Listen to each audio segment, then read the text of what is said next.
Hello, everybody, and welcome to the stream. This is the Chop, the show where we watch RuPaul's Drag Race and read way too much into it. So, who do we have tonight? Walter MC, ZM, Walter CM, fantastic beginning. Amateur Season, Kylie Wilson, Shahau One, hello, and Jack Hermanson. Welcome. We stand a monetized queen. Thank you. We are making about, I think, $15 a day after taxes, which is not bad. I mean, I love the idea that the channel can sustain itself. It's amazing. It's incredible.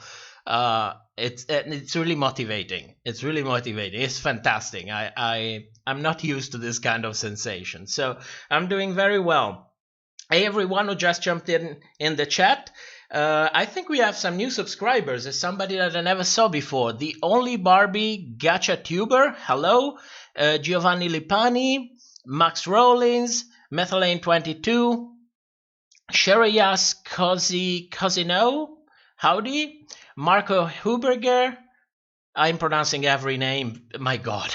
I hope the microphone is doing fine this time. I rechecked the settings before I started. So let's hope it's doing fine. So what do we do here? We read way too much into Drag Race. So this week we also have a little bit of Celebrity Drag Race because you know what? If we can throw a little bit of shit here and there, then why not do it?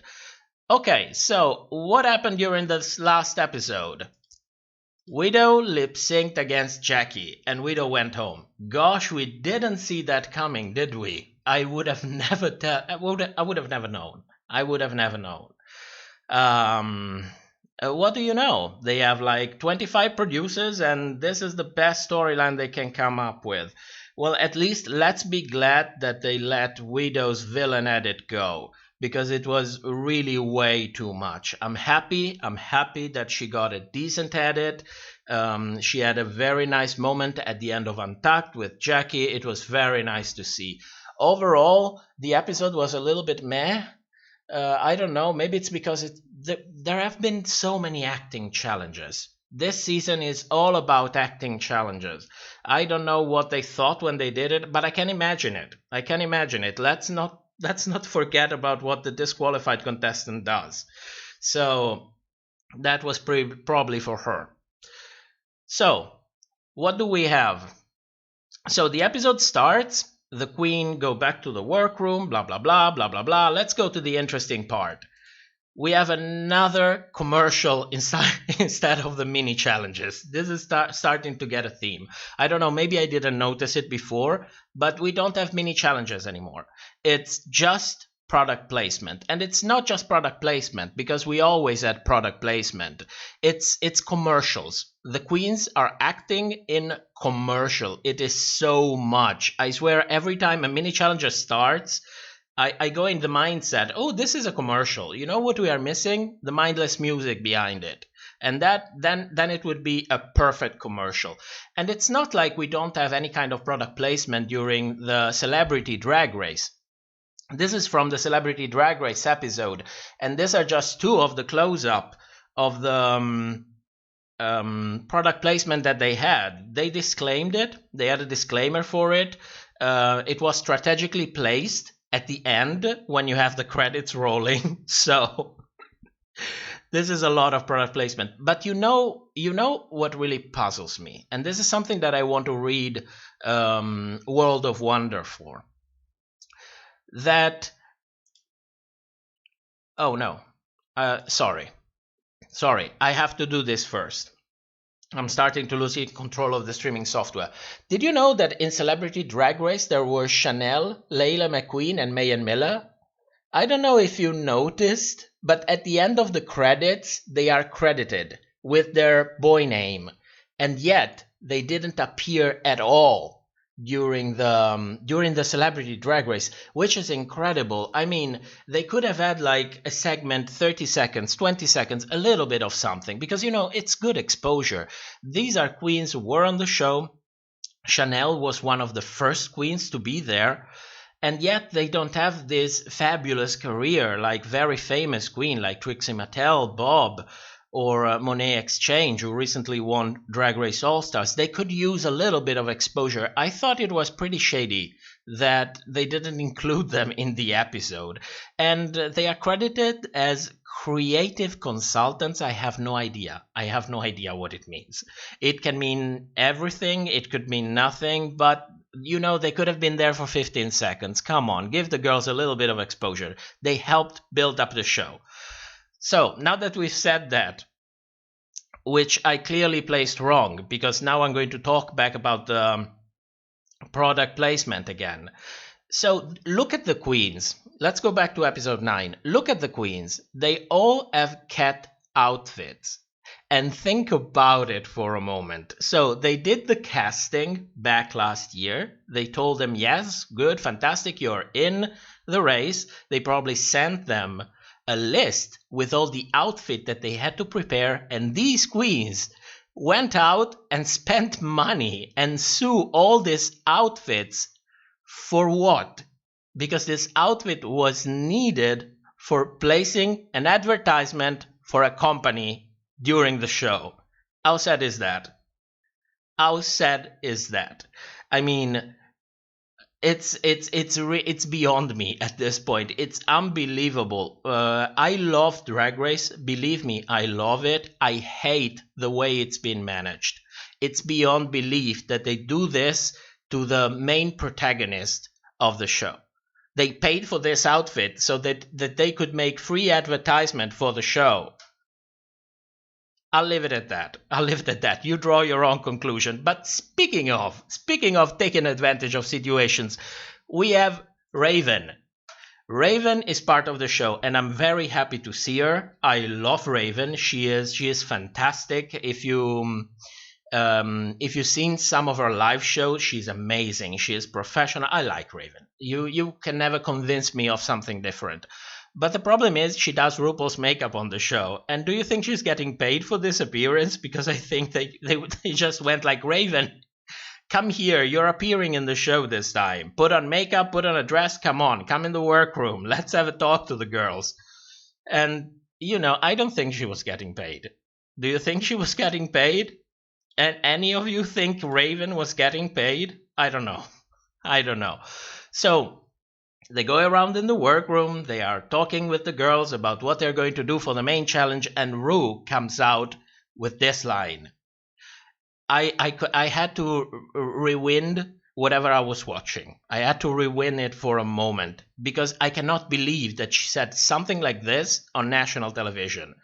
And then I don't know, maybe I was watching something that was uncensored. I don't know what went live on VH1.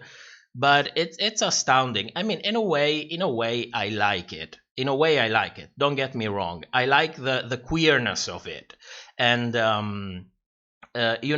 making sexual puns is a trademark of old style drag queen, and I live for that. But that was a little bit too explicit, like a little bit too much. I cannot believe that this made it to the final cut. So now that we've talked about it, you notice that we don't really do a review here. We just go to the juicy part. So let's go to the next juicy part, the acting challenge. Now, we need to make a little bit of a premise before we start talking our way about the acting challenge. Now, acting challenges are really, really difficult to judge because they probably filmed this. I cannot believe that they filmed this for less than an hour. They probably went for an hour and a half, even 2 hours if they had breaks for some reason. So they spent a lot of time filming. So let's do an average. Let's say they filmed this for 1 hour and a half. Okay? Of this 1 hour and a half, we got 10 minutes. So what happens for the queens who are acting during these challenges? Well, if you want to look good, at any cost, you have to remain in character for 1 hour and a half. You have to deliver your best for 1 hour and a half. You have to excel for 1 hour and a half. Because if they want to make you dirty, they will take those 2 minutes in which you were underwhelming and show just that. And you will basically appear like a complete incompetent. So it's really difficult for a queen to guarantee that she will appear good. And it's even more difficult for us to tell who did really good in this, because we only get 10 minutes, so they can virtually show us whatever they want. So how can we punch through this and try to at least understand a little bit what's going on? Because you also don't have to forget that comedy, in a way, it's subjective. What makes somebody laugh will not make somebody else's laugh. Personally, I loved what Jada and Heidi did. They were the only standouts for me. The other four, they did completely nothing for me. I probably would have gone for a 4-way bottom at this point. But we don't know. We don't know what really happened. Were they really that bad? Because the only thing that we know for sure at this point was that Widow was going to go home. And since Widow was going to go home, she was inevitably be paired with Jackie, because Widow's storyline and her problems with Jackie have been a constant since episode 1. That's why I said I wouldn't be surprised if Widow will lip sync with Jackie during the last stream, because it's just too good to pass. It's reality TV, so since they showed so much of them having issues with each other, of course they lip sync together. So of course they try to make them look as worse as possible. And this is strange to me, because Jackie is really good at acting. She's really good at improv. So I was really surprised that they put her in the bottom. But did she really belong there? Let's take a look at some charts. I made a ton of charts for this challenge. So the first chart that I'm going to show you is the time that the queens were given to introduce themselves. What does this chart tell us? They tell us who they want us to look at the very beginning. And you can see immediately that Gigi is the one who has the most time to introduce herself. She even had this walking thing and so on going on. So you might say maybe the other ones didn't take that much time to introduce themselves. But think about it. Introduction is the moment in which they present their character. So it's really improbable that they took 10 to 12 seconds to introduce themselves. I think that everybody was cut. Everybody had an introduction of about 30 seconds, and they left only Gigi's introduction. They could have cut Gigi's walk, for example, and make everybody between 10 to 15 seconds, but they didn't do it. They didn't do it. So let's remember this. Let's keep it there while we go to the next chart.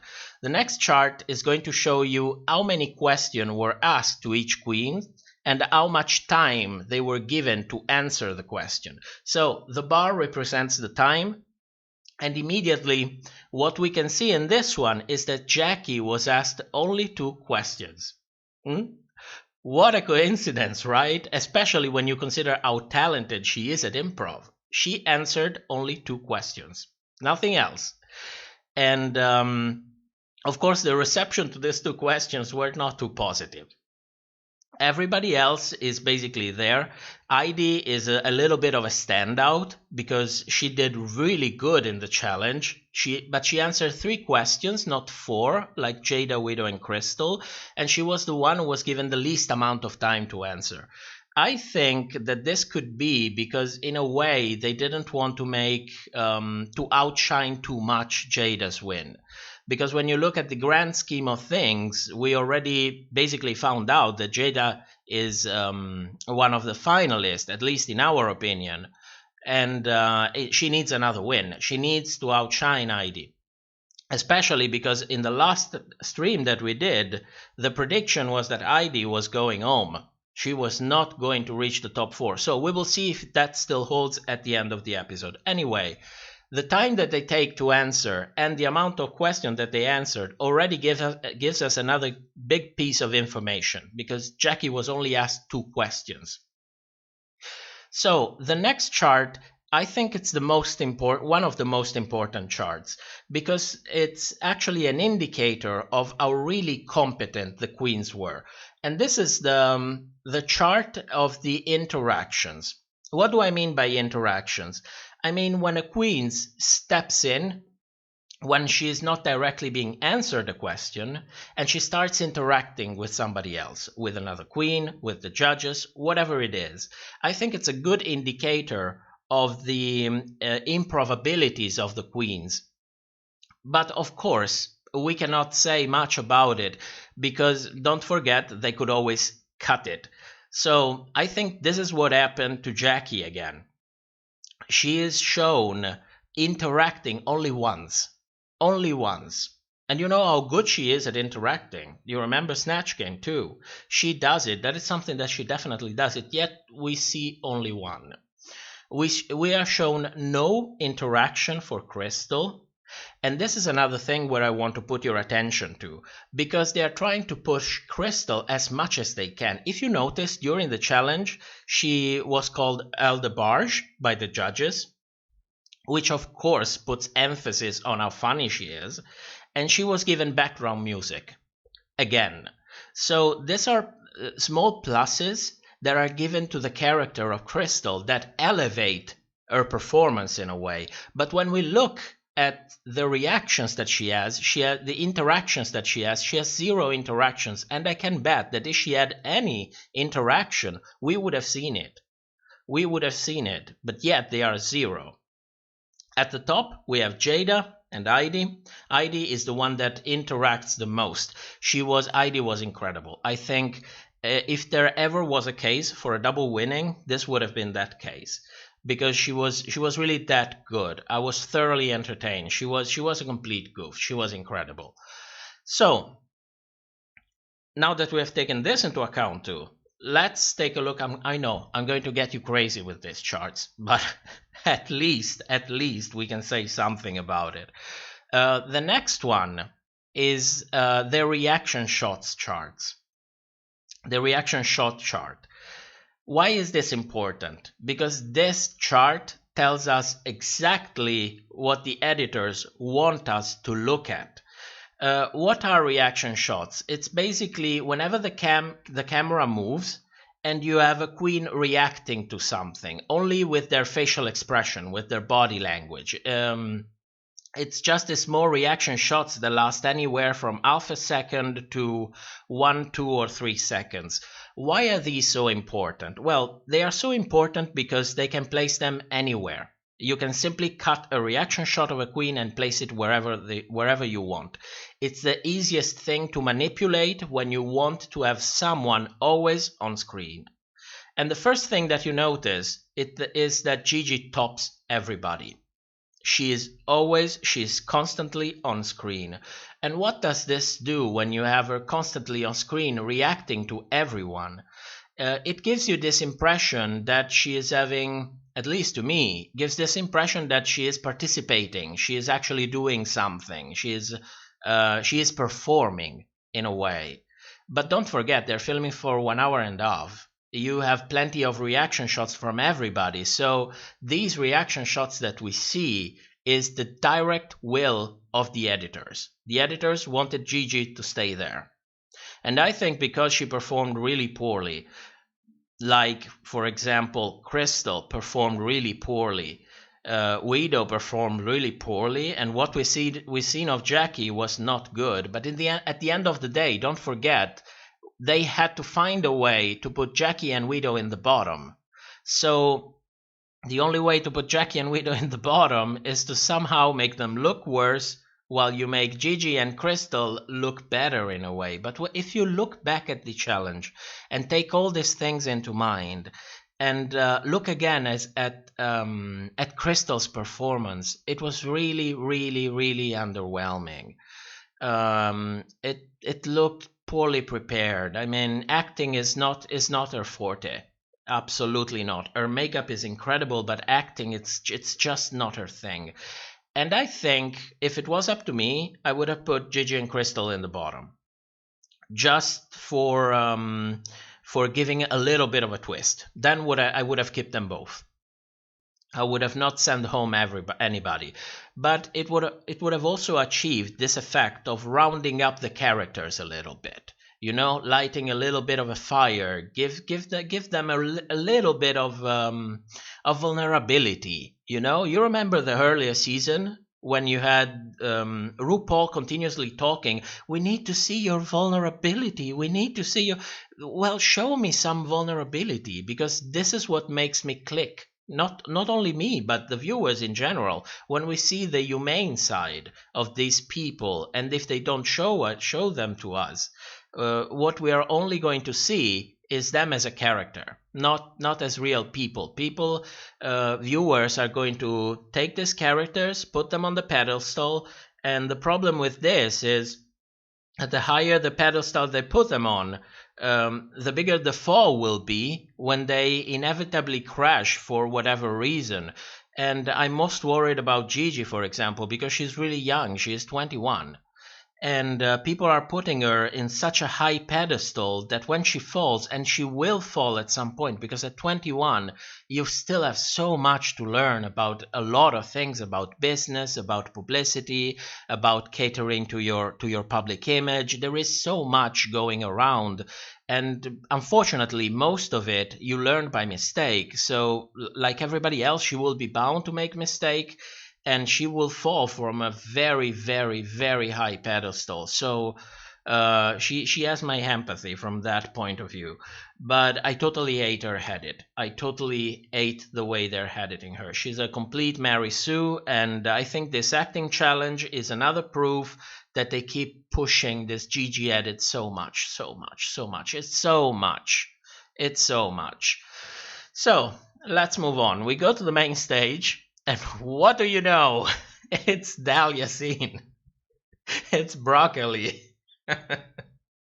I must commend the commitment that they did to the Dahlia character, because we were used to see queens go home first and be completely forgotten. In a first episode with 13, 14, 15 queens, you get to see about nothing of anybody in the first episode, and when you go on first, you basically have zero exposure. So I'm really happy that the production, this is a great choice that they made, is continuing to show her, because at least they're giving her a little bit of exposure. She went on first after all.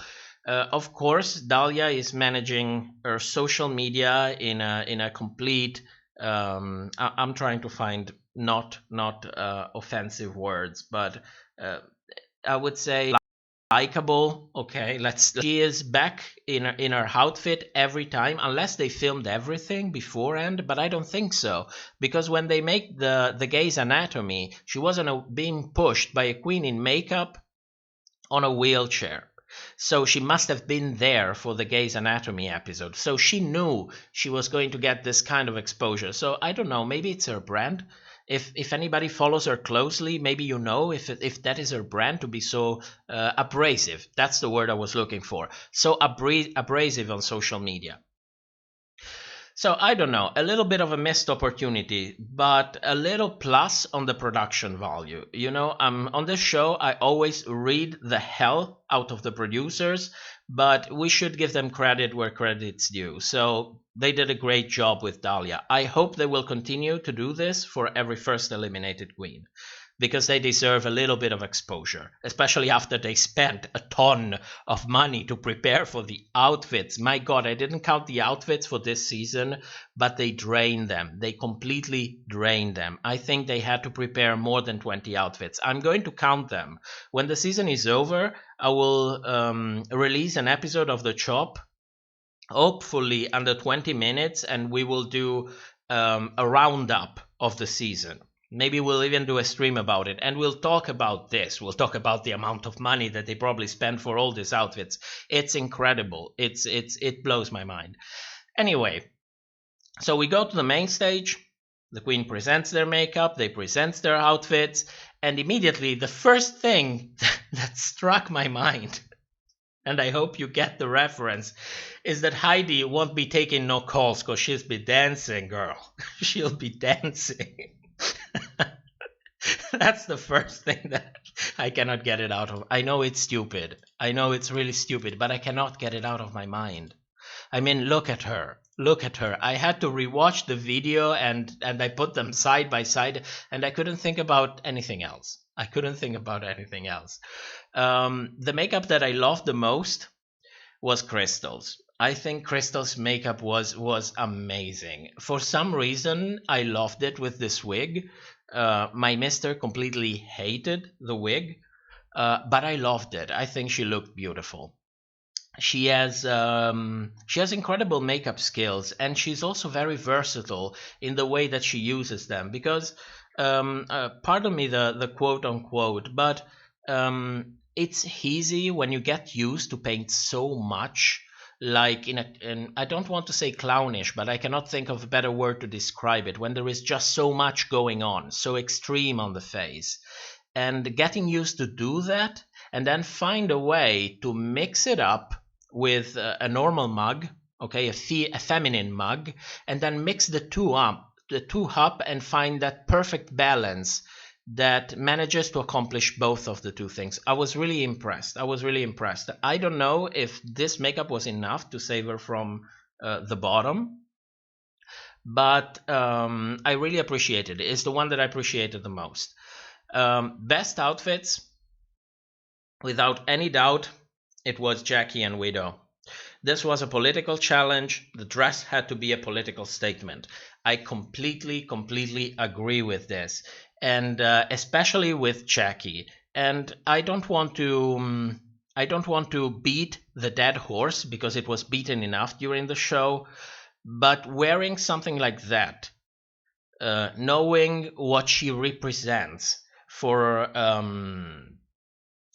the people of her nationality. Oh no, she's Canadian. Well, for the people who share the same heritage with her, that's a bold move. That's really a bold move, and I know what I'm talking about. So she has a massive pair of balls under that dress, and good thing that she has it all tucked, because it would have come out and be visible. I also loved Widow's outfit. It was simple, but it was so clever. It was so clever. I think she actually made this thing. I hope she made it. It would be incredible if she made it. The only one that I know for sure that made their outfit tonight was Jada, because in Untucked she said that she made it. Well, I cannot really say it was for sure, because maybe she was lying, so we don't really know. But let's go with it. Let's say that she made it. Anyway, these were my favorite outfits. I hoped that the episode would have gone like seriously political, be funny about it, but also send out a smart political message. And I think that they failed in this. Now you have to understand, I am not American. I'm European, so I cannot really know what's really going on over there. I wouldn't describe what I see as more than a vague impression. That's how much credibility I would give to what I think about what's happening in the U.S. It's just a vague impression. But the idea that I have is that there is this very strong division, and everybody is reinforcing this division. But the point is that a good chunk, more than often, Americans voted for the president that you have right now. And I think that the only way to get out of this situation is to try to, be the smart one, pull out a hand, reach them out, try to understand what they're saying, trying to talk to them, because it's easy to discard someone when it's a stranger online. But you're also forgetting, like in Crystal's case, that this issue, she has it in her family. It's about her parents. So this it could be your parents, it could be your friends, it could be your relatives, or it could simply be that you're an extremely empathic person and you take to heart even a stranger. I think that with sending this message, this continuous message of we and them, they and we, like this strong separation, I don't think it's a practical message to send out, because that your president look like a buffoon to me. I must be honest with you. He looks like a buffoon. Like he's all in there for the money. He doesn't care about anybody else. If he found success in a specific political line, but I don't think he really cared about it. It could have been on the other side of the fence if it was opportune to him to be in the other side of the fence. He's a businessman, and he looks to me like a bad businessman. So whatever it is. So this is as much as into politics as I'm going to go with this. I normally don't do it, but this was kind of a political challenge, so I wanted to put my 2 cents over it. Now, we had Rachel Bloom as one of the guest judges, and it was such a missed opportunity because they lip sync to Katy Perry. Come on, you have Rachel Bloom. Rachel Bloom. They could have lip synced to You Can Touch My Boobies. They could have lip synced to Pictures of Your Dick. They could even taken a song from Crazy Ex-Girlfriend, you know, The First Penis I Saw, the Sexy Getting Ready songs. Let's generalize about I love Rachel Bloom. I've been a fan of her since her first video, Fuck Me Ray Bradbury. That's how it was titled. It was amazing. And she had this whole album out that was called Please Love Me. It was such a missed opportunity. It was such a missed opportunity, and they would have even paid less for the royalties to lip sync to one of Rachel's songs instead of Katy Perry. It was such a missed opportunity, and in a way, it was also really strange because usually when they have a guest judge who is also a singer, they lip sync to one of their songs. That's part, I think, that they have kind of an agreement. You know, they agree to come on the show, be a guest judge. But then they also have their own song to be lip synced. That's something that's been a common theme since the very, very, very beginning. I remember, for example, in season 3, there was Fantasia that was one of the guests judged, and they lip synced to one of her songs. So it was such a missed opportunity. It would have been so queer. I would have loved it. So, but. If you like Rachel Bloom and you like Drag Race, we have a video where we mix them up. It's on BitChute. It's bitchute.com/channel/topperpdr videos. I had to plug it in. I had to. I'm sorry, I had to plug it in.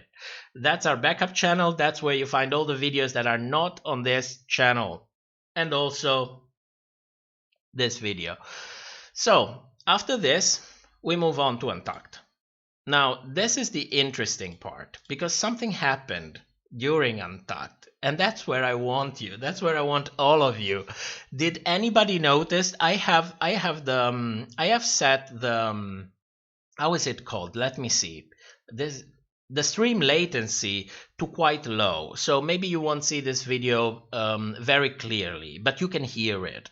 And I want to know from you if you notice something strange happening during Untucked. I was beyond belief when it happened. Well, let's see if the comment starts kicking in, because I want to read your comments before I show you. Lady Baconator, Gigi should have been in the bottom too. It would have been so interesting. It would have been so interesting. You know, they didn't have to send her home. They could have not sent anybody home, but it would have been so interesting. Tatiana Turner said, I heard that Anastasia Cosmetics turned the frog straight. Oh my god.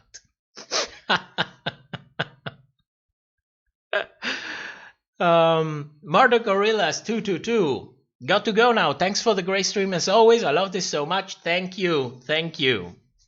Okay, so nobody came out. That I'm going to show you. So this scene that you've seen here, there's a screenshot, okay? The video is going to play from this scene. But what happened immediately before this scene? Well, the camera was on Widow. She was talking with Heidi, okay? She was having a moment. She was crying, and I should probably open a parenthesis in here because she was really crying, like really crying. And I don't know if you know this. This is going to sound shady, okay? I know how it's going to sound, but I hope that you can understand where I'm coming from with this. When somebody is crying and is really crying, okay, you notice that their voice breaks. Do you know why their voice breaks? It breaks because their vocal instrument is getting flooded with water. That water is coming from the eyes. When you cry, okay, you start getting more tears in your eyes. And like every pumping system, it has a way to dump these tears out. there are ducts, and these are released in the in your pharynx. Okay, it's before your vocal cords. So when you cry, you have this flooding, and this flooding causes your voice to break. So whenever you hear somebody talking with a breaking voice, thinking she's crying, and you do not see tears, that's your mark. That's when you know that what you are seeing is not really happening. Okay? And I'll keep it at that. And I'm not talking about Widow. I'm just taking advantage of this thing because we clearly saw her tearing up. And you can hear by her tone of voice that she was really going through a real emotional moment. She's not trying to milk it up. But it happens a lot during the season to so many queens. And I understand where they're coming from, because they are probably told to be as emotional as they can because it makes for good television and so on. They have an incentive to do it. But still, to me, it's annoying. I find it really annoying. I don't have a problem with a person expressing their feelings in any way. The problem is they have to be genuine. They have to be genuine. You cannot, especially when it comes from tears. Tears are about suffering. It's something that I am more sensitive to than with fake excitement, for example. So now that we have opened this thing and we have talked about it, let's go to this scene. So immediately before this scene, you have Widow. She's tearing up. She's talking to Heidi. Heidi is trying to console her. Then we cut to a confessional from Heidi. After that confessional, we cut immediately to this scene. So it was the perfect opportunity for anybody to have had a little talk with the queens while we were looking at Widow. Then they had the perfect cut to the confessional, and then we have the scene. But listen to what they are saying. Listen closely. Do y'all feel like maybe we have like some hidden issues? Okay, listen. I think America wants us to fight, and America wants to see some issues happen, which clearly there have been in the past. Did you notice anything? America wants us to talk about it. America? Really? America talks about it. So let's go back to before this scene episode. This scene happened. Sorry, it's midnight. You have Heidi talking to Widow. We heard the audio from their microphone, the one that they wear. Everything else was cut out as background noise.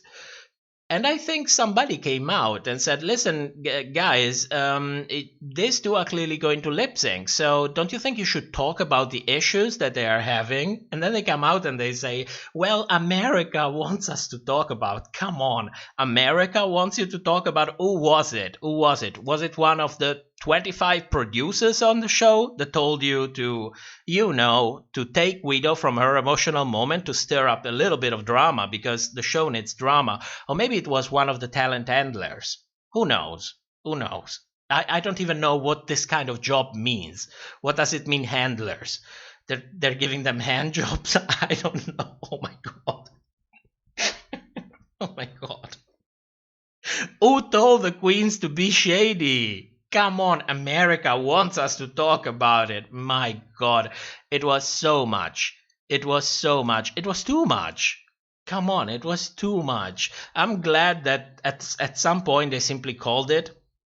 They were saved by the Who girl. You need to go. It's time. But, at least at the end, this is what I was glad about. They didn't have a shady talking about issues that are not even there. But they had this 2 seconds between Widow and Jackie. And I was so happy to see it happen because, this is one of those moments. This is one of those moments in which I see what's happening and realize, fuck, oh shit, oh my god, I have to try not to be vulgar. I'm sorry. This was one of these moments in which I really I can say, got the feeling that whatever was happening was really, really happening. At some point, you have Widow coming out saying this exact words. Why do we always have to, not this exact words, but something to this effect? Why do we always have to talk to each other as if we are going to die? And it was so simple. It was so simple, and it was so powerful, because in that little sentence, she's basically criticizing the over dramatization that they have to enact for the show. And she was also validating the exchange that she was having with Jackie at the same time with one sentence. And you cannot come to me and tell me that this queen doesn't keep it real. That was so real. That was the realest thing I've seen since the very beginning of this season. I think it was an incredible way to leave the race. It was incredible. It was so, and it was also heartwarming. So it was one of those rare moments in which the show managed to reach me in an emotional way, because it doesn't happen so often anymore, but I'm also older. When I look at the show, I see, oh, they edited this in, they edited this there, they added the sound.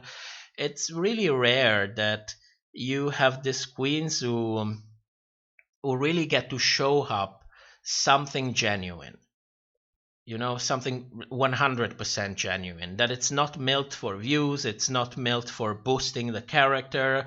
We don't have this emotional soundtrack going with it under it. It was a crude emotional moment, and I appreciated it so much. If anything, my attachment to this too has even grown even stronger after this. I really, really liked it, this moment. Now, before we go to the charts, I have something else to show you, but I forgot to add it in the streaming software. So wait a moment, I need to find very quickly that image and import it, because I absolutely want to show you. I promised one of the viewers that I would show it. Where is it? Here it is, number 22. Here it is. So one of my viewers left me this message on the video. Blame it on the edit. And I'm really proud of him. I want to give him a shout out, because he noticed something funny going on with one of Widow's confessionals. And I was so proud, that we're not the only one that noticed this kind of things, and people are starting to spread the words. And the more this happens, the better the job the producers will be forced to do, and the better quality we'll have as a final result in the show. So his name is Crazy Panda Uggs. And he basically wrote me and said, listen, immediately before the lip sync, there is this confessional with Widow in which she's saying, oh, I'm not losing this. This is my chance to redeem myself. I am not. And then she cuts to this other confessional, who is edited to look as the same confessional, in which she has this broken voice and saying, ready for this dream to die. And he noticed that they basically spliced it. They put it together. They don't belong to each other. So I went back and took a couple of screenshots of this. And if you notice, the shirt is ironed in a different way. Again, we got them by the shirt. If it wasn't enough with the tone of voice, you can also notice that Widow's hair has grown a little bit.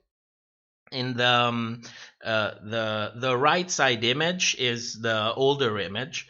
But the fact that the shirt is ironed in a different way is really what's giving them up. And if they start to notice, what will happen? That they will have to hire someone to wash and iron their clothes before they come in and get to the confessional. So that's an improvement for the queens. So we should continue to call them out on the clothes that are ironed in a different way. And that's all I want to say about it. Now, let's go to the charts. We have this confessional chart for this episode. What do we notice? Gigi disappeared. She has one confessional again, and it's only a narrative confessional. Why is that? Let's talk about it. Well, in the last 2 episodes, she was in the bottom 3.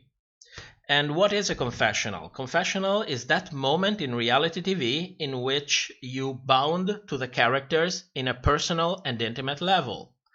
And by not showing any confessionals of her, except the only narrating confessional that she has during the runway, you're basically telling the viewers, do not consider whatever has happened during this episode. This is not part of the intimate relationship. It's part of her hero edit. That it's going way, way, way overboard. Way overboard. We probably should have one episode. Oh no, I'm going to do this later. I'm going to tell you something later when we are done with these charts. So what else can we notice? Well, Jen is gone, so we don't have a narrator. And Heidi and Jada are the ones who are taking narrating responsibilities, at least for this episode. You can notice it if you look at the beginning of the episode. Whoever says it's a new day in a workroom and blah, blah, blah, blah, blah, blah, that's your first give out of the narrator. Another one is when they go back to the workroom again and say, oh, for today's challenge, we're going to do this. That's your second giveaway for whoever is the narrator. And if you look at last episode, you see that they're basically sharing responsibility of narrator between Heidi and Jada. Because Jen is not there anymore. The narrator is gone. So what else do we notice from this chart? There are no negative confessionals. This is the first episode when we have no negative confessionals. Finally, it was time. It was time. Not every day everybody has to talk some shit about somebody else or being forced to be perceived as negative. So I commend them for this. And this is about it for this episode's confessional chart. Let's go to the season chart. That's the most interesting part at this point. So what do we see? Immediately out of the bat, Gigi and Crystal, 0 negative confessional. And Heidi has so much confessional time. She basically had, since the beginning of the season, she had 10 minutes of intimate confessional times with us. If you look at the only one who gets closer to it is Jackie with a little bit less than 8 minutes. And immediately after it, we have Gigi with 42. How much is that? Oh my God. 6 times 7. 7 minutes.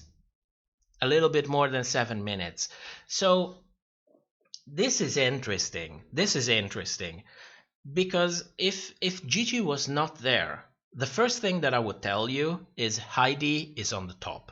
There is absolutely no question about it. She is the underdog / redemption edit. She got a ton of confessionals. She got a lot of how is it called? Not personality, evolved. Oh God, I'm missing the words. I should start doing this. I should put my alarm at 5 in the morning and do this when I wake up. Character development. Thank God. Character development. She has a ton of it. She's been up, she's been down, she's been left, she's been right, she's been happy, she's been crying, she's been everything. Heidi looks like a person, not like a character on TV. And if Gigi wasn't there, I would have no doubt that not only that she would be on the top 4, she would be my pick for the win.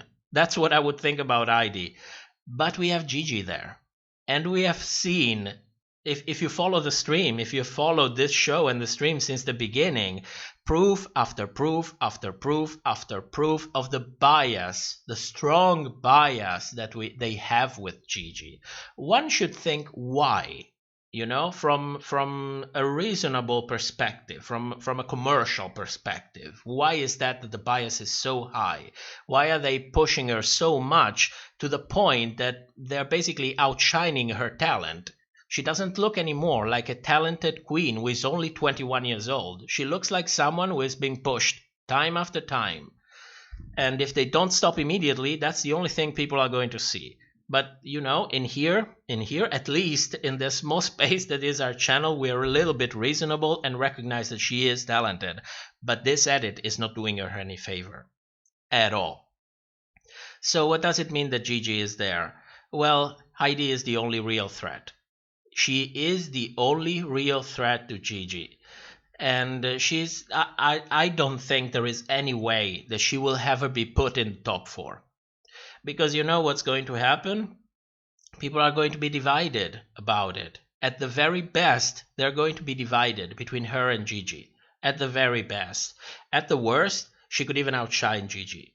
Because not only she is collecting people because of her own talents, because of her own personality, she's also collecting people because she doesn't look like she received any kind of favoritism. Well, like she was not really pushed. Not like Gigi. She looked like she had to earn everything that she accomplished during the show, and she would collect these people as well. And that's bad news because for some reason, and I have a pretty good idea what the reason is. Gigi has to be the winner. She has to be the immaculate winner for the season. So Heidi has got to go. I am sorry if that hurts Heidi's fans. I am a fan of her. I like her. But this has nothing to do with being a fan or liking her. It's just a matter of fact. A hero has to win, and every real obstacle in her way has to be removed. So maybe Heidi will go to the top 4. I don't know. I cannot talk to you for certain. But from what I've seen, I have no doubt that she will go home next episode. She is the last queen who has to go home. Now, why are we so sure about it? Well, for everything that I told you, but also nobody else could be eliminated when we think about it. Gigi is the hero. Crystal has been, in a way, she's been pushed as well, and it's not her fault, because most of the season had nothing to do with makeup abilities or sewing or actually doing something that was in her comfort zone. It was all acting challenges, things that she doesn't excel at, so it's not her fault. But still, she received a significant push during the season.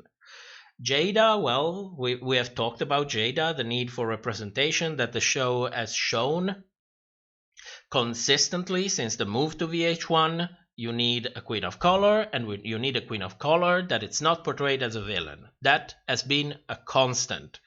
So they will not change this, because you look at it and see just a show, but I look at it and see a show on one hand and a prolific business on the other hand. And you know, they spent hundreds of not hundreds, thousands of dollars in marketing campaigns to understand what the target audience is and what the target audience wants. So a black queen will be in the top 3 and will be portrayed as professional, and that is Jada. And then we are only left with Jackie. Now, if I wasn't so sure of the thing going between Heidi and Gigi, I would have probably said, well, maybe Jackie is the one who's going home. But we caught them sneaking reaction shots of Jackie during Snatch Game. And apart from that, she has been given a ton of character development. I don't know if that was supposed to be here before Redacted was eliminated. I have no idea. I tried to access to find the episodes that were not manipulated after the fact, to take a look to exactly what happened there. What did they had that was not supposed to be there? Because that would be extremely interesting. But I had no luck in finding them.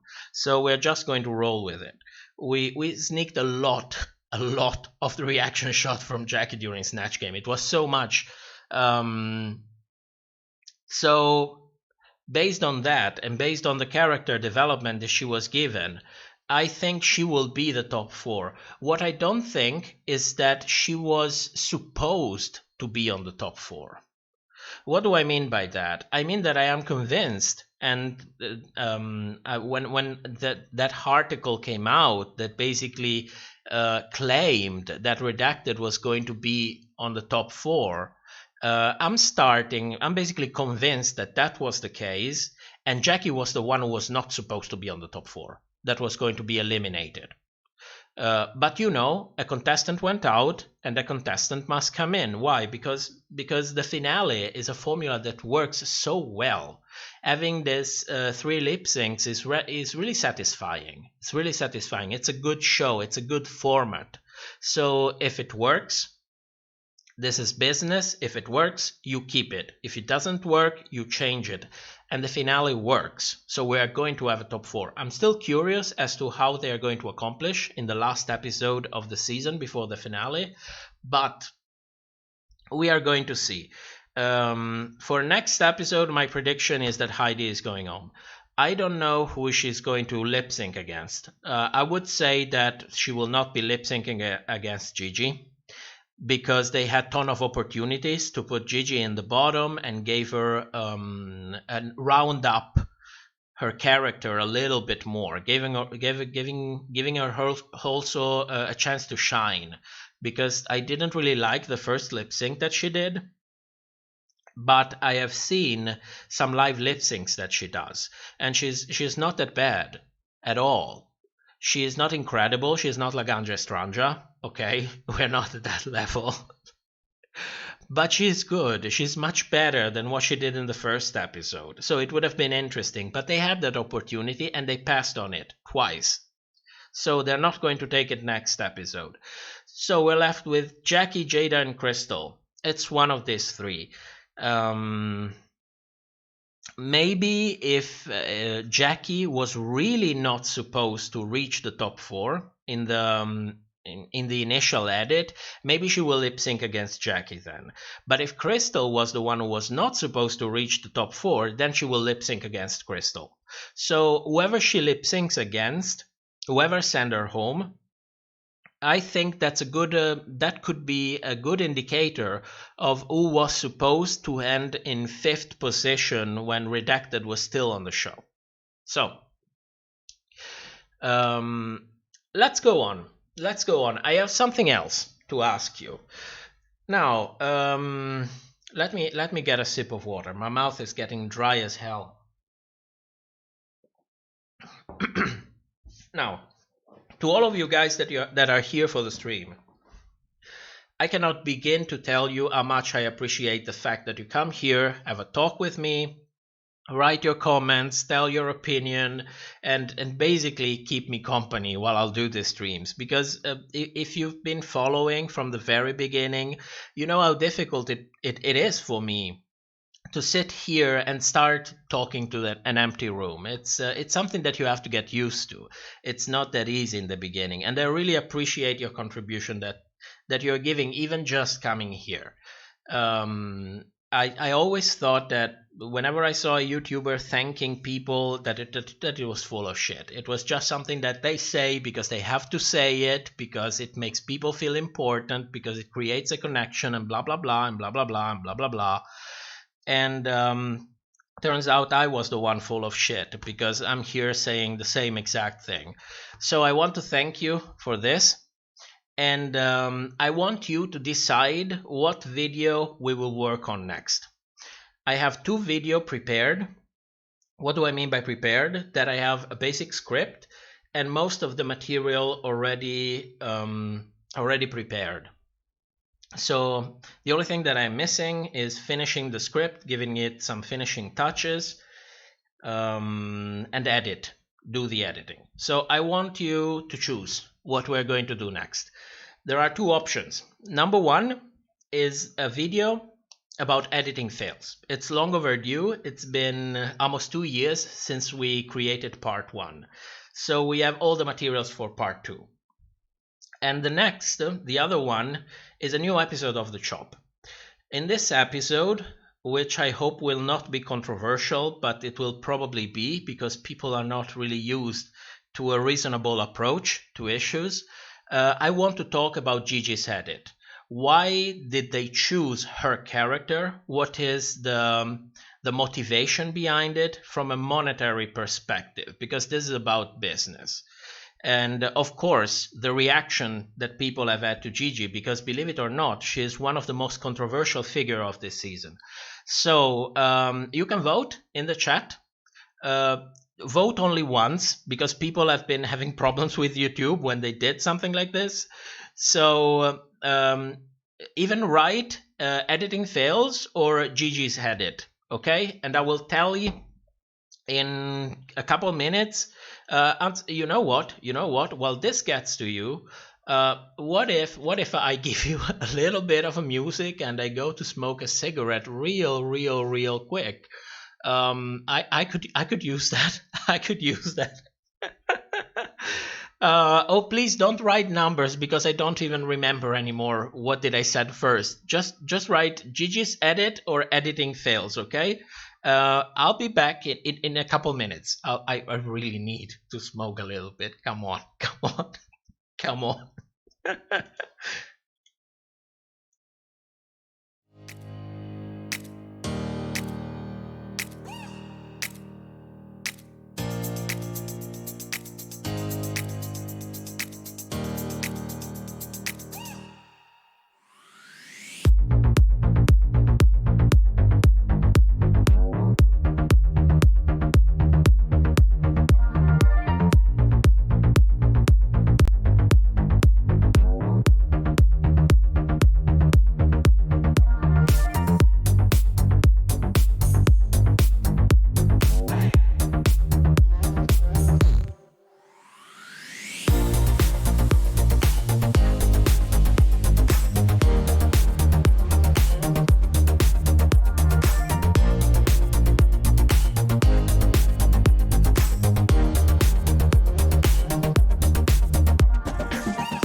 Okay, I'm back. I just had off a cigarette. Okay, let's tally up the votes. Let me find somewhere to write. Okay. What do we have? Gigi's edit 1. Gigi's edit 1 for the editing fails. Then Jute Gigi's edit. That RPDR channel, Gigi's edit. Jeffrey Gills, Gigi's edit. Oh my god. 1, 2, 3, 4, 5. 5 more. 6, 7, 8, 9, 10, 11, 12, 13. Oh my god. 14. 1 for editing fails. 15, 16. Okay. I think I don't need to count anymore. I think we have it. We are going to make a new episode of The Chop, and we are going to talk about Gigi's edit. That's it. People are going to crucify me because they're going to think that I am a troll and that I hate Gigi. But we have to I'll try to talk about it in the most sensible way possible. And but one of the problem with Gigi's fan is that they are really young, and they really don't understand the concept of seeing things from two sides. But we're going to do it anyway, because I think it's important that people realize how much money is how much the show is really bounded to money since the move to VH1. So we're going to talk about that. We're going to talk about the contract again. I hope that in the future one of the queens will find out that this channel exists, and somehow in the email a copy of the new contract will pop out. That would be incredible. That would be amazing.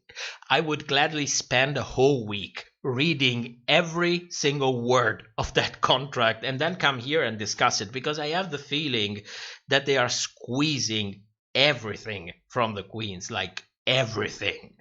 So we are going to talk about that. We are going to talk about that too.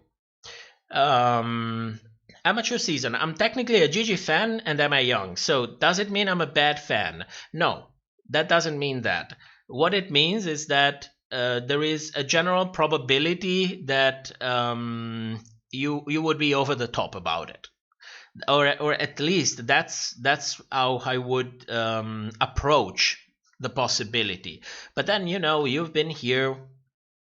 You've been writing comments, we've been talking about it. You're cool. You have no problem with it. We can have a discussion, but that's not the general thing.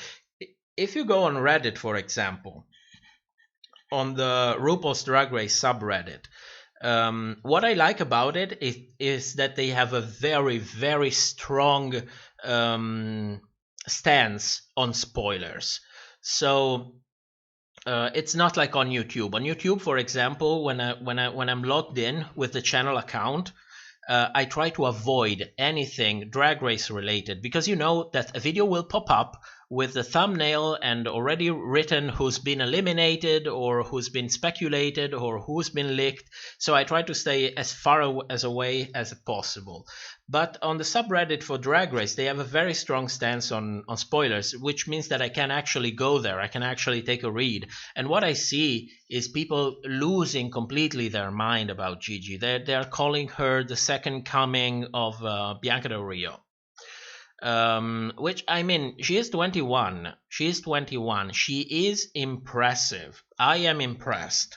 Okay?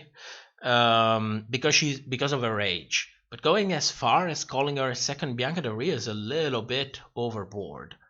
So I don't know, but I'm not going to talk about this kind of things. I'm not going to talk about my opinion on how much talent she has, because that's not the interesting part. The interesting parts are all the juicy bits and pieces of what's really going on behind the scenes. That's what's interesting. Everything else is just publicity. It's just publicity. It's just in there. Like, for example, what I find extremely juicy is that the fact that the queens had to pay for those damn cat outfits so that they could come on the show and endorse a product that the show was also paid for. So can you imagine the madness about it? Imagine the production. WoW Presents, it's the producer of is the company that produces Drag Race, and that they probably sell it or have some kind of agreement with VH1, Viacom, or whoever it is that holds it. But they probably got paid for sponsoring these things. And what do they do with the money? They pocket it. And what do the queens do? They have to spend their money to get these outfits so that they can do a free commercial. I mean, come on. Come on. The queens are the center of the show. They are the pulsing heart of the show. They deserve better. And you know what? WoW deserves to be called out for this bullshit. They deserve to be called out so that they stop doing this bullshit and show a little bit more of respect for these people who risk everything to go on this show, and maybe they are portrayed in a completely unflattering way, and as a result their life goes upside down and they lose everything they work for because they lost their patience for a moment, and immediately everybody loses its mount and they live on this. They make a ton of money out of it. So maybe it's time to share it a little bit, or at least share a little bit of more respect for the performers, because I'm telling you, and I'm repeating this to you, I love this show. This is probably the only show that I religiously follow, and I've religiously followed since the very beginning. Well, the very beginning, since season 2, because I have no idea the season 1 even existed when it came out. So this is the only show that has won me over. Enough so that we even decided to start a channel for it. And I have the uttermost respect for the performers. I don't like what's going on since they moved to VH1. They have the editing is completely over the top. this thing of this thing that they send, that this is madness to me, that they send this lists of runway, and the queens have to buy all of this stuff or have somebody loan it to them or start suing like crazy. And they are lucky because at least for at least the last leaks that I've heard of, now they have 2 or 3 months to prepare, because before that I think it was since season 9, maybe even season 10, and before that they had like 2 or 3 weeks to prepare, which is incredible. Think about it. You have 2-3 weeks and a list of runways. Do you think you really have time to sew everything? Or are you just going out and buying things, going to stylists and pay them a bunch of money and say, listen, okay, maybe you can give me a little bit of a cut because I'm showing your work, but they are forbidden. Don't forget this. They are forbidden to mention who did their outfit. This is explicitly written in the contract. They cannot endorse anybody. They only have to endorse whoever the production team tells them to endorse. So it's complete madness to me, you know. And from a creative perspective, I would much prefer to have queens come in with whatever they have in their closets and then do their best to adapt it to the runway theme, to the challenge, to whatever it is. Because from a creative perspective, it would be so I would really get an idea of the talent that there is beyond the person. Because whenever I see the runway, I can never tell, did you make it? Did you buy this? Did a friend make it for you? Did somebody loan this dress to you? I think the runway is one of the best part of the show, but since I realized that it's become basically a game of money for the queens, I feel a little bit guilty in comment on it, because it reinforces this idea that you have to spend a ton of money to have an incredible outfit, because otherwise nobody's going to notice you, otherwise you will be criticized, otherwise you won't be praised. And you might think it's stupid, but I don't think it is, because the more we gag on these outfits, the more we are sending out the message that they have to spend a ton of money or a ton of time, if they have it, to make these outfits. It's not good for them. It's not good for them. Let's not forget that this queen will finish this damn filming and found themselves with a ton of debt because of it. So we're going to see about that. We're going to see about that. Now, let's go through some of the last comments. I'm going to read some of the comments, the one I highlighted. If you want me to read anything, I have the super chats disabled because there is no need for that. Just go with @TopRPDR videos. So at least it's not enlightened. What's the word? Highlighted. That's highlighted to me. Okay, let's go. Oh, perfect. I don't have to read that much this time. Alethea said, I need to go to sleep, so bye-bye, have a great day. You're probably just gone already. Well, if you're still here, good night. Good night. Let's go to the last comments. Kylie Wilson, 100% call production out. Oh yes, we're going to call them out. We're going to call them out. It's too easy to pick on the queens, which are singular people out there, and they probably know how to defend themselves properly. So we are going to call the production out.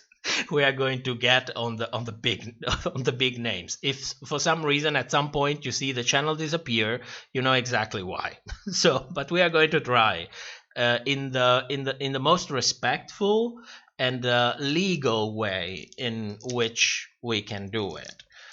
So if we're sure of something, we'll say we're sure of something. If we're not sure, we won't be sure. We're not here to slander anybody. But if there's something there, yes, I would be more than glad to call them out for everything. Because I really don't like how they're treating their talents at all. Don Virus says, Bianca will forever be a legend in Drag Race history.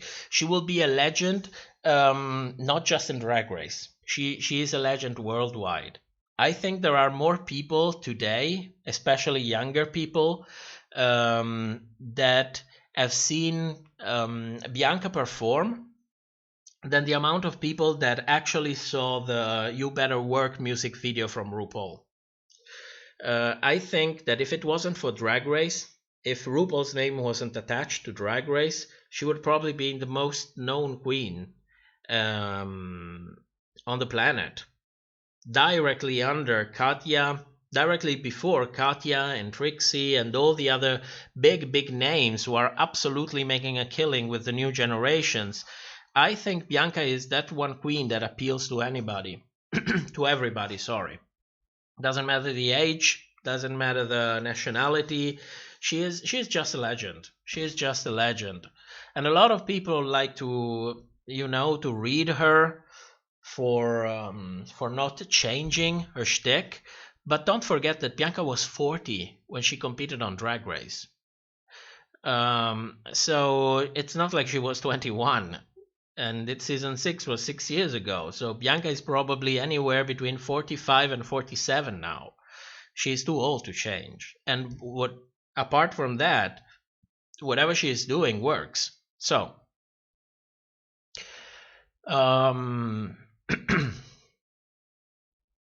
Syria Jenkins says, I started watching Drag Race consistently since season 5, but first was introduced to Drag U. The first episode I've ever watched was when Willem got disqualified. Gosh. I was saying something else. You started with a bang. In the first episode you watched, Willem was disqualified. If that's not a bang, I don't know what a bang is at all. Well, you started great. I understood why you got completely addicted. Giovanni Lipani said, like the orange and the prehistoric runways in season 10. What was that about? Oh, we were talking about outfits. Okay, I got it. Kylie Winson. I know, where is it? I lost it. Oh, there it is. I know firsthand that sewing's while garments takes forever. Sewing, whole garments. Well, I don't know about that because I cannot sew. The best that I can do is to use a sewing machine to do the hand part of my pants when they are too long. And even that is extremely challenging for me. So I imagine maybe for someone who is really versatile in that, it could go pretty fast. But have you seen how elaborate are the costumes that they wear? It's so much. It's not just the sewing itself. It's all the things that they have to apply to the outfits and all the different materials. Because don't forget about this. That's not just about sewing cottons or polyester or whatever it is. They have to incorporate crazy materials into it. Think about Jada's outfit, for example. She had this. There you see that I'm not native English. I don't know. I don't even know how to describe it. Well, that rigid part that was on her shoulders, whatever it was. Think about creating that. Maybe she used hot glue. I don't know, but it takes a ton of time, and I will be counting. I will be counting the amount of outfits that they had to prepare for this season. Next stream, I'll going to tally the numbers and tell you. But I have the feeling it's more than 20. And it's not just simple outfits. God, it's not just simple outfits. They went, poor queens, they went bankrupt. Kayo Kamada said, Bianca had a great performance in a season because the season had challenges that she could excel at. That's true. That's true. But also don't forget that one of the most standout challenge for that season was Shade the Rusical, and Bianca cannot sing at all. I don't think she's even. Have you ever seen on YouTube? There are some Bianca's video where these are very, very old videos. She had the shtick of lip syncing to Cher, and she had a puppet of Bono, and she is not even that good as a lip syncer. She is subpar, at least in those old things that they did. But that's okay because that's not how she gets how she pays her bills. She is a comedy queen and she does complete killing. So if that works for her, fantastic. I appreciate that she's not pulling out any songs. That I have so much respect of Bianca for that, because every queen comes out after Drag Race and they have a song. Everybody have a song. We have tons of these songs where nobody, let's be honest, nobody can sing except for Adore and Courtney and maybe Fifi, even though she had that tragic a cappella moment in All Stars. Who else can properly sing that you can say? The Ginger Minj, but it's really rare that they can sing, and you have this mishmash of autotune and this music which is the most simplistic music you could ever think about, and it come out and they all want to sing. I get it. You make a ton of money with singing. You make a ton of money with it, and you also keep people. You also remain in people's mind because they carry this music around, so they always know, oh, you're there. But I mean, the more of this, and I'm sorry to say it, but the more of this bottom of the barrel music we have out, the more we get confused, and in a way, what's the word? Deaf.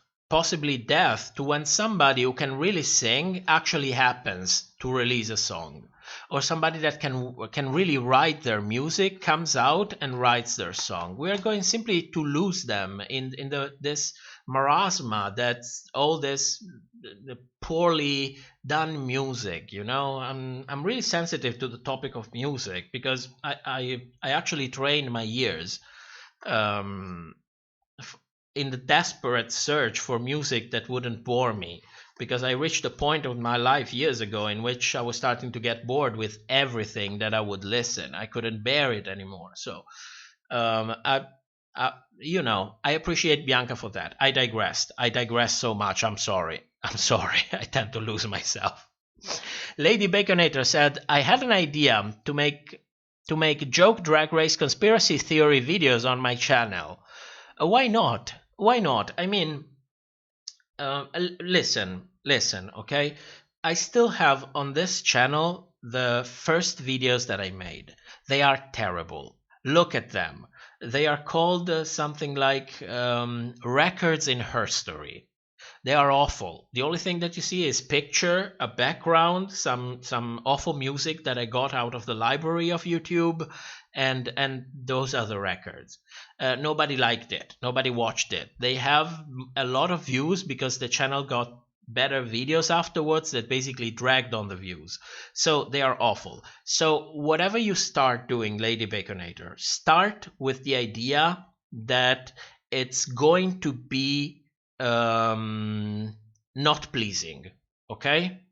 I don't want to discourage you. I want you to keep on the realistic side, because if you are realistic, it means that whenever you fall into doing something, you're taking it into account, learning from it, and you become better. But if you start with the idea that whatever you're going to do will immediately success and videos will go viral, and then of course it doesn't happen, because making videos is something that you learn. It's a trial and error thing.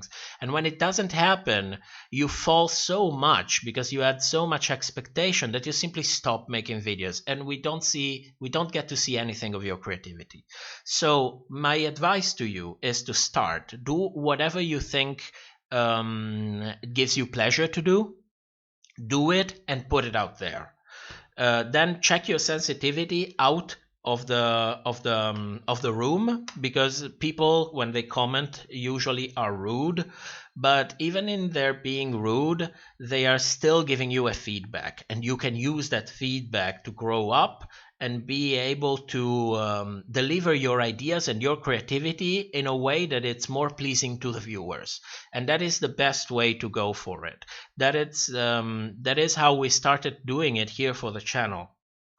Learn a little bit, piece by piece. Keep your expectations down, and most importantly, have fun. Because doing videos, it's a ton of work. especially when you have to start making videos because you have nothing prepared. So you have to learn a new program for doing video editing. So you have to search it, you have to learn how to use it, watch tutorials. Then you have to gather all the materials that you need.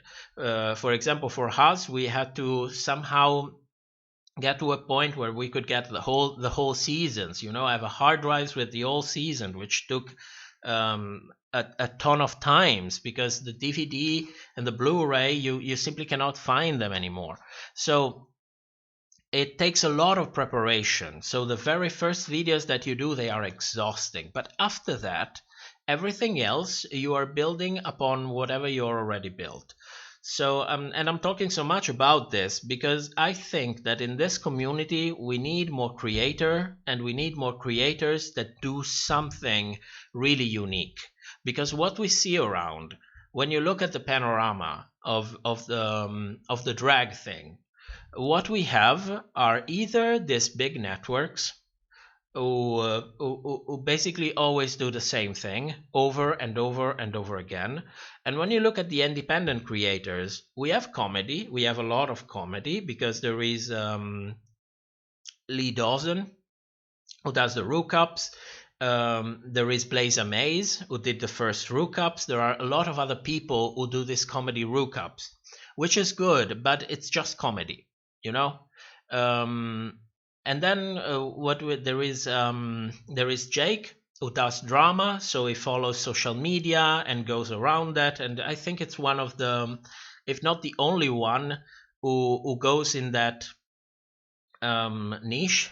Let's call it like that. And then what else do we have? We have some recaps. We have a lot of recaps, different people who do recaps, but then we don't have much else. So the more variety we get, the better it is. Because at the end of the day, the reality is that if we get 20 to 30 episodes of this show a year, that's as good as it's going to get. So somebody has to create something for everybody else to enjoy. So get out and be as creative as you can. If you need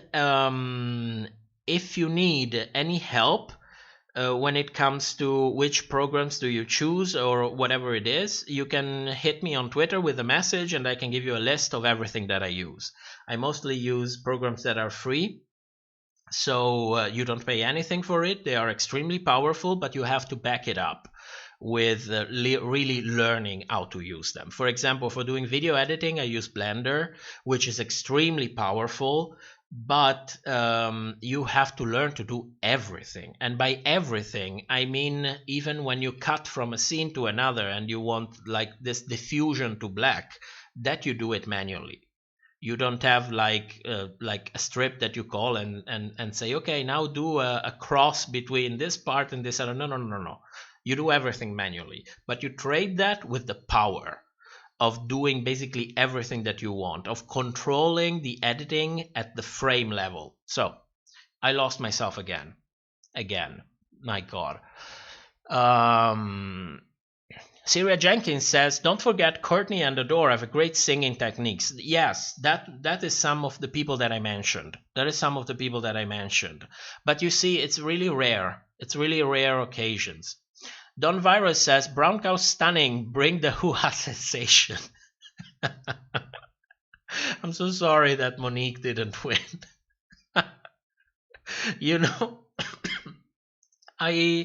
Monique didn't really do it for me when she came out in our season, but she really got me on All Stars. I would have loved her to win. She was really, really good.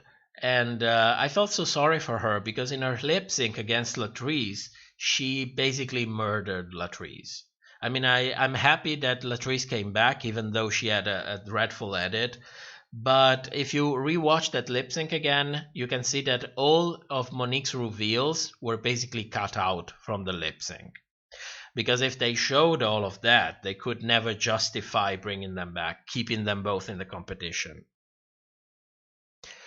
Kayo Kamada said, Brown Cow is stunning information.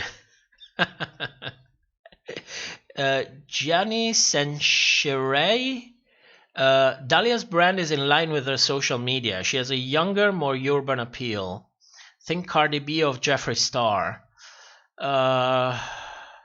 Well, my sweet half used to follow Jeffree Star. She got a little bit bored of it. I never got the appeal.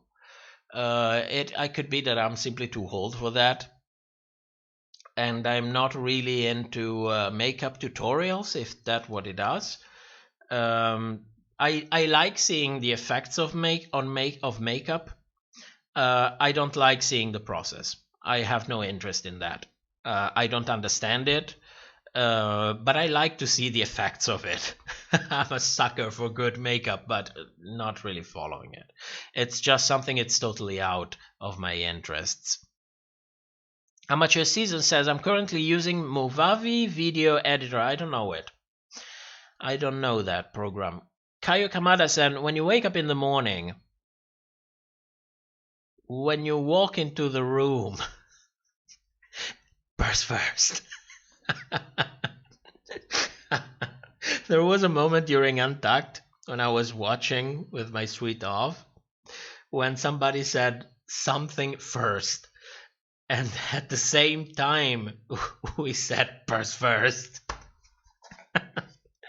It was incredible. Then then he looked at me and she said, "We've been together for too long. It's been too long."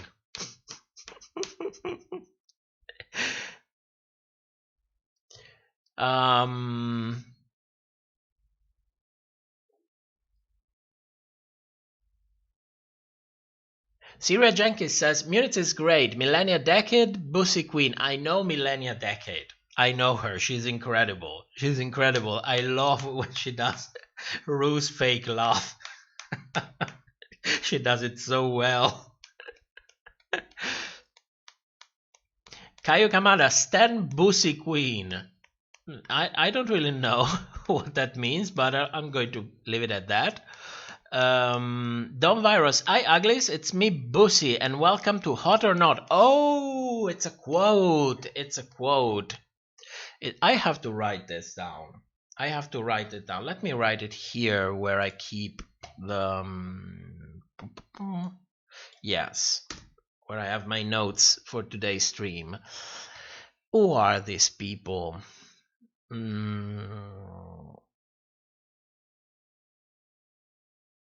Cardi B? Well, if he has Dahlia style, I'm not so sure I would be that much into that. Bussy Queen. Bussy. Isn't bussy a way of saying boy pussy? Like, is it even a vulgar word to use? Because this is a serious question. I don't even know if it's something that you can say in a conversation or it's in any way kind of offensive. Kayo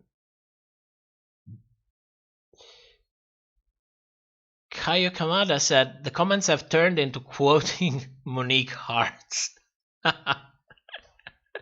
Well, it's not that bad, you know. At least we are chilling out. Listen, it's midnight and off here.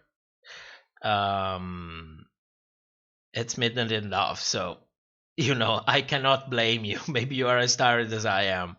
The virus says, I love me some Monique girl. She was the art of season 10.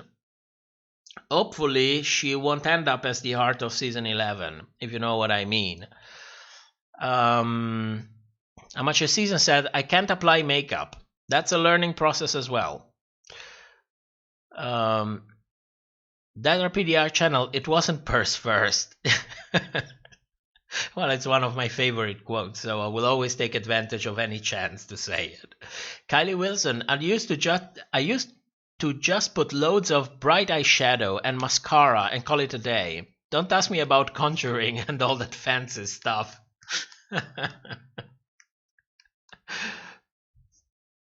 Jack Hermanson, whatever it is, Jack. In this week's episode of the Pit Stop, Bob congratulated Gigi on winning or something along those lines, and I found that funny. I don't know. I don't really watch this satellite after show of WoW Presents. I found them a little bit pretentious. I would like to be them more real. You know, the show is over. The show is over. This is a sideshow. Let's be more realistic. So I don't know. I've heard that Bob is doing a fantastic job, but I've never watched any episode yet. Don Virus says, is No Queen this season shoving a brand? What do you mean by that, shoving a brand? You mean that they signed with a brand for something? Or you mean like, how are they called? Catchphrases. You mean like a catchphrase or something like that? Giovanni Lipani said, will you ever make a sort of archive exploring Drag Race storylines in the various seasons? It could be. You know, it could be if I get bored enough. It could be. But I can tell you, doing that takes a ton of time. A ton of time. Because you have to basically rewatch every season. Because, you know, one thing is to go out and say, oh, this person is this character, this person has this storyline, but then you have to back it up with something. You know, you have to find exactly those piece of information, those little clips that tell you beyond a doubt, oh, that is how it is. Think that only doing the confessional chart, it takes about 3 hours. And I'm not kidding, because that's how much it takes. Because you have to rewatch the episode and write down the timestamp when the confessional starts, write down the end of the timestamp when the confessional ends, write the name, calculate the time, and then when you're finally done with everybody, then you have your Excel your Excel chart which is doing all the different calculations. It's like 200 by 200 by 200 grid or something like that. That gives you the final results that had to be programmed, and then you have to make the chart, and then you have to edit the chart in Photoshop, because of course you want a chart where you actually see the faces of these things take a lot of time. But maybe, yes, I do not exclude the idea. It could be interesting. Luis Felipe said, can we call set up? The two most political looks were in the bottom. Yeah, I think we can call her that. I mean, we knew that Widow was going to go home, and they couldn't pass on the opportunity of putting her in the bottom against Jackie. So they could have put Gigi and Crystal in the bottom and then saved them both. It would have been an incredible episode. Everybody would have liked it. It wouldn't have taken anything from Gigi's Heroes Edit. If anything, it would have made it even better. But apparently, whoever is producing this think we are old 5-year-olds in our minds. And God forbid that we see Gigi in the bottom. I don't know. Yes, we can call it setup. I completely agree with you. Kaio Kamada, the whole chat is quotes. Yes, it's starting to get there. Syria Jenkins says, Bussy Queen is a YouTuber who makes a series called Hot or Rot, where she rates the outfits from queens each episode on Drag Race, and also everyone's outfit certain queens wear during their tenure on Drag Race. Okay, well, it's outfits. I'll take a look at it before I go to sleep. I need something to watch, something easy to watch before going to sleep. Giovanni Lipani said, look what you're packing. They credit the people who make the queen's outfits, and Michelle is really motherly with the eliminated queens.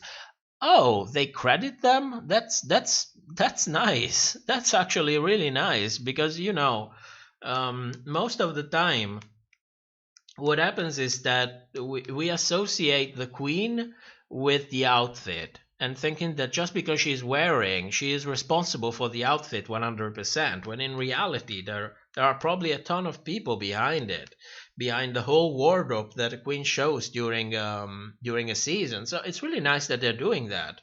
That's good, but you know what? I would like them doing that on the main show, where it really counts.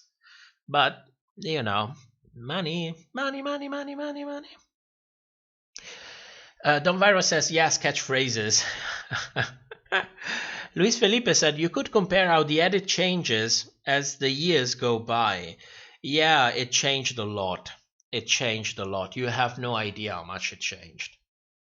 If you think about season 2, where basically everything that we got was everything that really happened.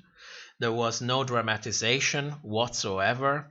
A little bit because it was reality TV, but not as much as today. I mean, if I have to compare how much real reality you get in even season 1, I tend to never mention season 1, but I think that's the first season that you should see because you see a lot of different things. For example, there is no real shady editing at all. And the second thing is how helpful Rue really is in the workroom. She is really helping them. And not like helping them with these emotional speeches and believe in yourself and don't let your saboteur and blah, blah, blah. She's really helping them. It's astounding. It's astounding. But of course, all good things must come to an end. So what you trade for going mainstream is changing the format to be appealing to the mainstream. So it's up to everyone to decide for themselves if it was a good trade. Mainstream on one side, on reality on the other side. You can judge for yourself. What I believe is that it's still worth it, because as long as it puts the heart out there, that's all that matters. Because all these queens who are able to pay their bills because they do drag, it's astounding. And some of them make millions in a year because of drag. So that's really mind blowing, and all of that happens because RuPaul and WoW Presents brought this show to mainstream appeal. So let's give credit where credit's due. This is what they did. Kaio Kamada, Bob foreshadowing Gigi to be the winner. Oh, that I wouldn't call that foreshadowing, girl. We've been knowing since episode 1, almost. Syria Jenkins says, after a long night of hooking. Well, I wish. That was one of Kennedy's best quotes. And also, I don't know if you noticed, but a lot of people are suddenly become unable to understand the meaning of trade. You see trade used on everyone. But if you want to start to understand the real meaning of trade, think about that phrase from Kennedy, because it tells you even too much of the real meaning of the word. Kaio Kamada says, oh, I read this one already. Don Virus, did you... Oh, shit, I missed... Did you... Oh, God, I hate YouTube's chat. Did you stone those tides? No, I cannot stone anything. My God. Don Virus says, my favorite catchphrase I say every day is hello, it's me, Valentina. We are saying a lot purse first. It's incredible. It's incredible. You know what's incredible about it? That when it first came out, I couldn't care less about it. I just got, for some reason, in the last year, maybe because we watched again season 8, which was much better on a second rewatch than the first. It completely got into us. It's incredible.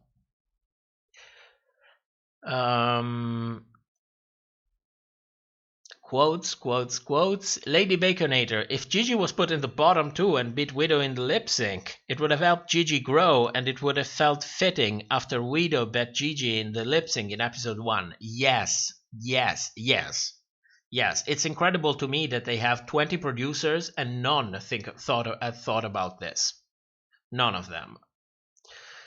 I like to think that they simply want to push the idea of the character, the hero.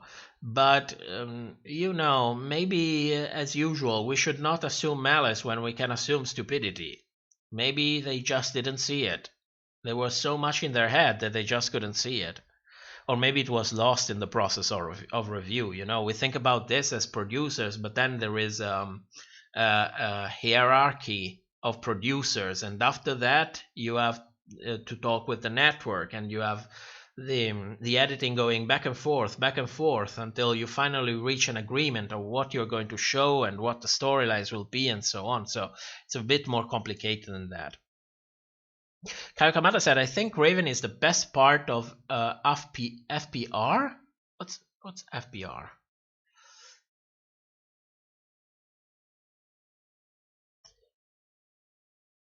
Amateur Season said, I like the chemistry between Raja and Raven.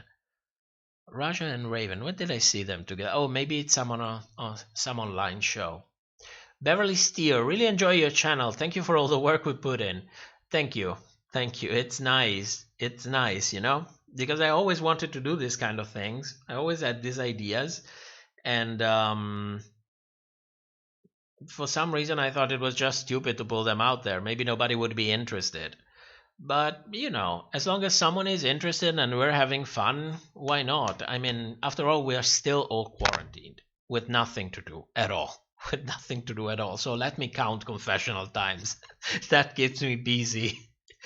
Jack Hermason said, I hope the next season of All Stars has a twist instead of the usual queen eliminating other queens. Jocelyn Fox voice. Gasp! I love Jocelyn. I have a video that it's almost finished about Jocelyn. I keep postponing, and other things comes up. But, since every time a new season come out, somebody is going to be crucified because of the edit and because of social media. So I gave that the priority. I think it was the most sensible thing to do. Don Viro says, I love Raja's humor. And this is the only channel I honestly speak my mind with others, because I don't have friends who love Drag Race like I do. Thanks for keeping the channel alive. Thank you for coming. And keeping me awake during this stream. It's I don't even have people to talk about this really, because I don't really go on Reddit. It's just too much. I remember one time I went on Reddit and created this long post about why the hell are we getting so much emotionally invested to the portrayal of the queens from the show instead of what we see, for example, on social media or live and so on. And one of the moderator took down the post and left as a comment in it, word vomiting. So at that point I realized, that maybe this is not the way I should give my opinion out there, or even spend time in, creating an argument and finding references and so on, because, basically the subreddit has become a huge publicity stunt at this point. You cannot really sit down and discuss things with people, So at least it's not like we are thousands in here, but 50 peoples are manageable. When we get to stream and get 50 peoples and we get to have our time and have a little chat, have a little talk, read the comments, this is enough. This is enough for me. I could settle for this. Of course, I hope that the channel will grow, but I'm not exactly looking forward to times in which if it will ever happen, but you have so many people in the chat that you cannot read and understand anything, and you basically lose that exchange that you normally have because it's simply too many people. So if the channel will grow, I will be happy for it, but I'm also enjoying these times in which it's more intimate. It's just us, the usual people. Kai Kamada said, I like Aki Lee, but sometimes they are harsh to queens. I don't know what that is. I don't know it.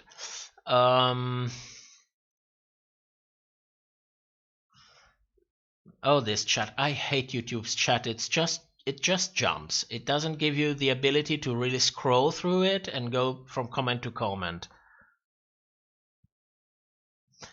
Lisbeth Paulino said, I think the most I say is hello, hello, hello. I say it every time I enter anywhere. Kylie Wilson, the quote I find myself using a lot in real life is, that was a choice. Tatiana, we'll have to have an episode on All Stars. Before All Stars happens, we'll have an episode of The Chop, and we will we will talk about some interesting thing from All Stars, including the Tatiana effect.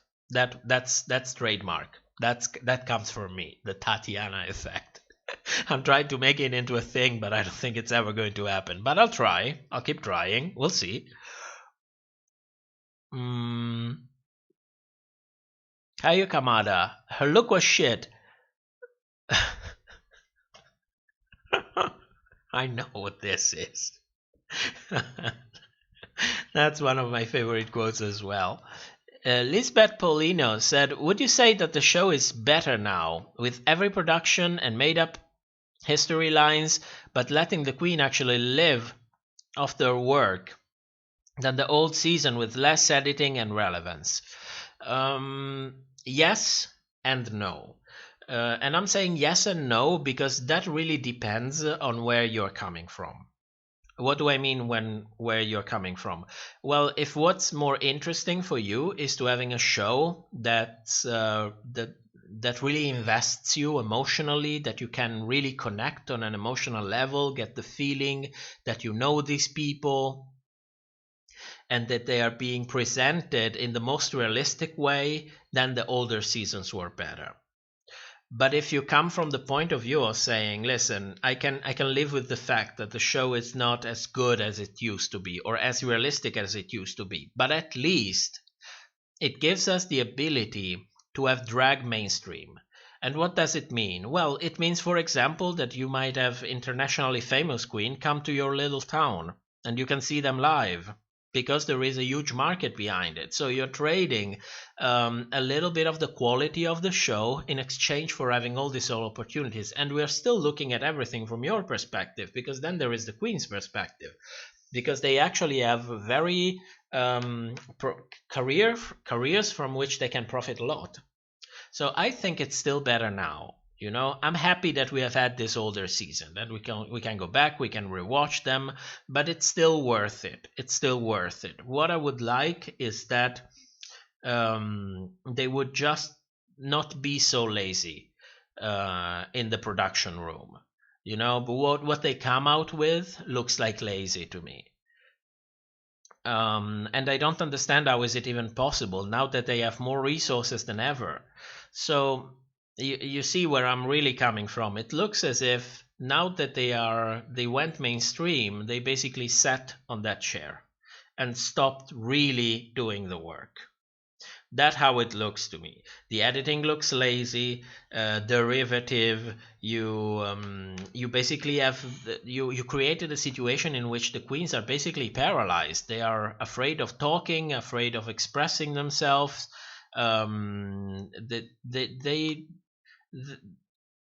They look to me like they're really frozen there because of the villain edit and the effect that it could have. So I don't even think that a lot of talented queens even apply to the show anymore. That's what I'm starting to think. We'll eventually reach a point in which the only people that we are going to see on the show are those who, for some reason, are unable to understand the real meaning of getting a villain edit. Like, for example, Silky last season, she was completely how can I say, she didn't contain herself at all. So from a point of view, I appreciated it because I see something that looks real to me, independently that you like it or you don't like it. I'm talking about realistic portrayal. But look at what happened to Silky on social media because of that. So we will eventually reach an impasse with this show. We'll have to see how it turns out. It will only be a matter of time, probably 2 or 3 seasons more. Amateur season, you need to make that video on Jocelyn. She's amazing, gorgeous, and the best. I have all the materials for it. I need to write the script, but 6 or 7 months ago, I rewatched season 6, so I have the timestamps for everything that I need for the video. What I'm missing is a script, doing the voiceover and the editing, of course. So it takes a little bit of time, but I'm giving priority to these 2 videos for 2 reasons. One, is because a lot of people are basically treating Gigi like garbage just because they don't like her edit, and I don't like that. You might say that there are more queens in need of having someone speaking out for them than Gigi, but we basically spent a lot of time talking about Brita, talking about Aiden, talking about Widow, and at this point it's time to talk about Gigi. Also because it helps us pointing a flashlight on some very important topic. And the other one is the editing fails because I basically have all the materials, but most importantly, the editing fails video as a possibility to go viral. And why do I say that? Because I don't know how long the channel will be monetized. What I am expecting is that from a moment to another they will take it away already. But we desperately need new equipment, and the only way to get it is to have some videos go viral. So, and I think that that video has more of a chance of getting more views, so that we can get more ad revenue, and we can really get a desktop. Because it's starting to really become problematic. I mean, I think my computer will come almost back to normal once I format it, but it's no comparison to a computer that is built to exactly do video editing, because this is a laptop. It's just a middle of the pack laptop, and I got used to it. So maybe I don't see anymore. Somebody else maybe used to better machines, faster machines, will try to work with my laptop and thinking, my God, how the hell do you do this? I am used to it. But I also know that if I had a proper machine, not only editing would go much faster, but also my pace of publishing videos will go much faster, because at the end of the day, I am the only one who's editing the videos.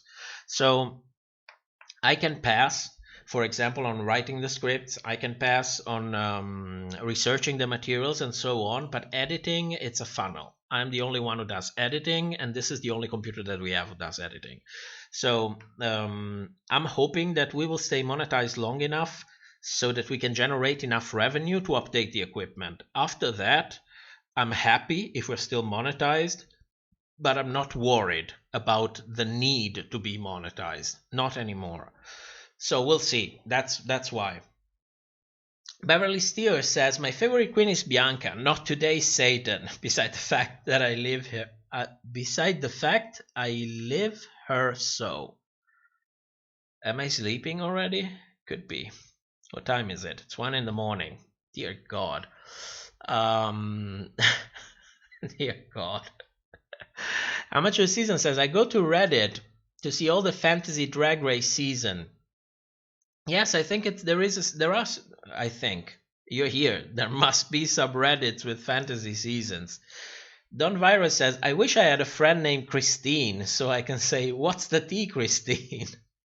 Oh my God. We are getting more nerdy than usual.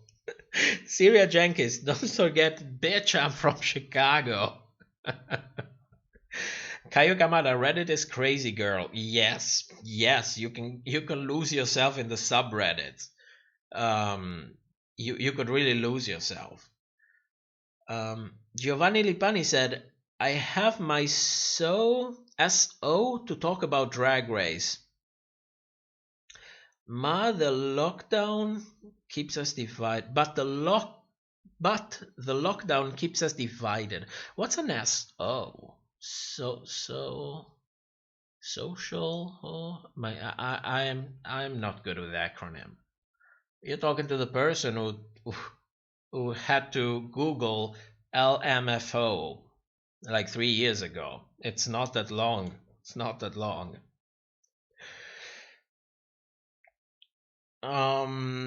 Syria Jenkins, go have your cigarette, bitch, because it's done. Yes. Yes, it's done. We are done. Let's finish fast with the comment, then we go have our cigarette. That half a cigarette in the middle of the show really helped. Lady Baconator, the editing just needs to be better. Yeah, not so derivative, or at least better, disguised better. Aima said they have a formula and they're stuck on it. But Untucked is only for season 11, said Don Virus. Oh, that was a response for something else. Oh, yes, because you were talking that Netflix has some seasons. Yes, I heard that they split them up. I think it's dreadful. It's really dreadful. But, there might be. There is probably licensing issues with it. And we're going back at the same point. Money. Dear God, this fucking money. Sierra Jenkins, I think Hulu has the entire series up to 11. Lady Baconator, RuPaul and WoW need to do something about fans attacking queens, especially the ones who get villain added. Yes, but they won't do anything until they start to getting accounted for it.